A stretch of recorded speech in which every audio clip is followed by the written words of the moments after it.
Quand le milieu de transport nous arrive, on va prendre une petite quantité du liquide qui contient le virus.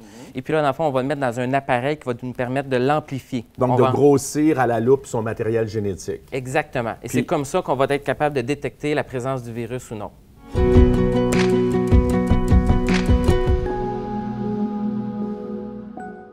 Mon nom est Jean-François Chicoine, je suis pédiatre.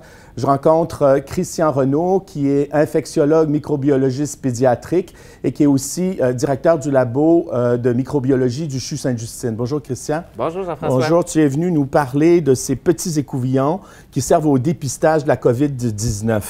Tout à fait. Dans le fond, au laboratoire de l'hôpital Sainte-Justine, on travaille avec le réseau pour faire les tests de dépistage pour le COVID-19. Oui, on a commencé à en faire au sein de l'hôpital, puis là, on en fait dans le parking de l'hôpital. Alors, dans le fond, comment ça fonctionne? C'est que les gens se présentent, soit en voiture ou à pied, au centre de dépistage où on va faire le prélèvement. Les prélèvements sont faits avec un écouvillon qu'on peut faire soit au niveau du nez ou au niveau du nez et de la gorge, dépendamment des circonstances. Oui, ça surprend les enfants, hein? Ça surprend parce que l'écouvillon est quand même assez long, puis il faut aller le plus loin possible dans le fond de la gorge pour aller faire le prélèvement.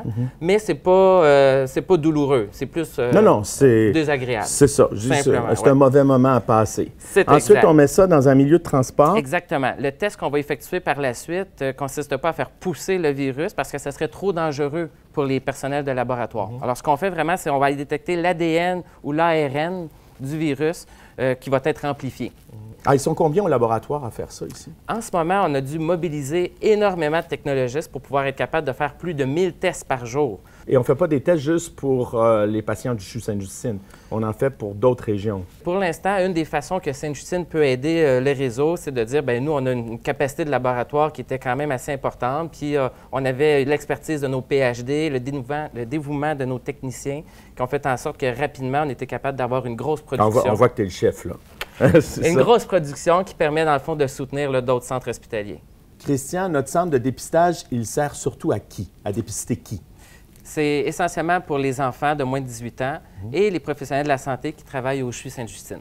Donc, les familles peuvent se rendre là sur rendez-vous avec leurs enfants. Les adultes vont dans d'autres centres hospitaliers. Mais les employés de l'hôpital, ils peuvent directement descendre dans le parking, ils prennent un rendez-vous, eux autres. C'est exact. Ils prennent un rendez-vous via un formulaire en ligne qui est disponible sur le site Internet. Bon. Quand on va être sorti de ça, est-ce qu'on produit ce genre de test-là au Québec? Bien, je pense qu'on devrait. Il y a sûrement de l'argent à faire avec ça. Oui, c'est bon. On donnera ça à la Fondation Sainte-Justine. Merci, Christian. Merci beaucoup. Bye-bye.